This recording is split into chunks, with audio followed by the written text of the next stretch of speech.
अजीत पवार को झटका, विधायक शरद पवार के पास लौटे। शरद पवार गुट में तेजी से बढ़ रही है विधायकों की संख्या। 25 से ज्यादा विधायक शरद पवार के साथ खुलकर आए सामने।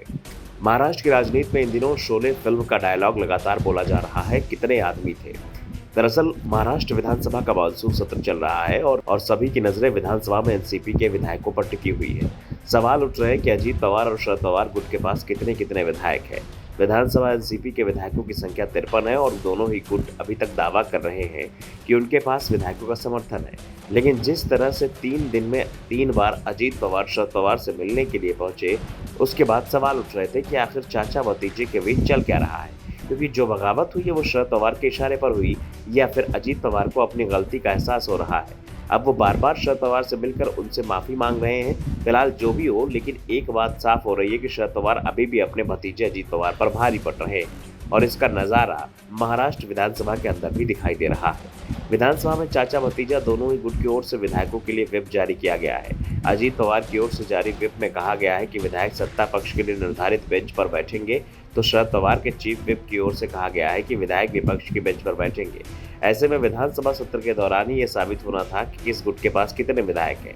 अगर अजीत पवार 36 विधायकों को समर्थन नहीं जुटा पाए या फिर शरद पवार के साथ 18 से ज्यादा विधायक हुए, तो फिर अजीत गुट के विधायकों पर अयोग्यता का संकट गहरा जाएगा और फिलहाल तो ऐसा होते हुए दिखाई भी दे रहा है।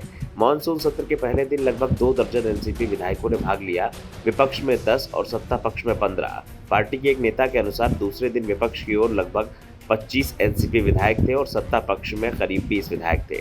अजीत पवार खेमे ने विभाजन के दिन 2 जून से दावा किया है कि उनके पास बहुमत या लगभग 33 विधायकों की ताकत है, बाकी को शरद पवार के पास छोड़ दिया गया है। लेकिन अब जो दावे हो रहे हैं उससे एनसीपी खेमे में चिंता दिखाई दे रही है। अजीत पवार पक्ष के लिए आंकड़े बिल्कुल अच्छे नहीं हो सकते, क्योंकि वे दल बदल विरोधी प्रावधानों से बचने के लिए 2/3 के निशान से कम हो सकते हैं और अयोग्यता सहित कार्रवाई का जोखिम भी हो सकता है।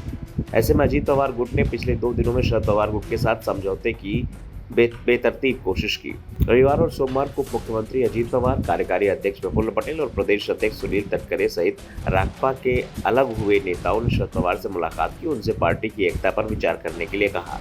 वहीं शरद पवार ने दोनों मौकों पर उनका विनम्रता स्वागत किया और धैर्यपूर्वक उनकी बात सुनी, लेकिन उनके सुझाव को कोई जवाब नहीं दिया, जिससे दूसरे पक्ष की चिंता बढ़ गई है। लेकिन अभी भी एनसीपी के दोनों दलों की संबंधित ताकत पर भ्रम की स्थिति बनी हुई है। यहाँ तक कि अजीत पवार खेमा भी धीरे धीरे उग्र दिखाई दे रहा है। इस बीच संकेत मिल रहे हैं कि शरद पवार ने अपने ही भतीजे के नेतृत्व में बगावत के खिलाफ सख्त रुख अपनाने का फैसला किया है और माफ करने या भूलने के मूड में नहीं है, जिसके चलते अजीत पवार के साथ गए विधायक बेचैनी में दिखाई दे रहे हैं, क्योंकि एनसीपी विधायकों को एहसास है कि आज ही मराठवाड़ा सहित पूरे महाराष्ट्र में एनसीपी का मतलब शरद पवार ही है। अजीत पवार को लेकर एनसीपी कार्यकर्ता नाराज भी दिख रहे हैं, तो दूसरी ओर बीजेपी कार्यकर्ताओं को भी एनसीपी का साथ कुछ पसंद नहीं आ रहा है। जितना सहज वो शिवसेना के साथ करते हैं, उतना ही असहज वो एनसीपी के साथ दिखाई दे रहे हैं। Bureau report, the Dhakad news.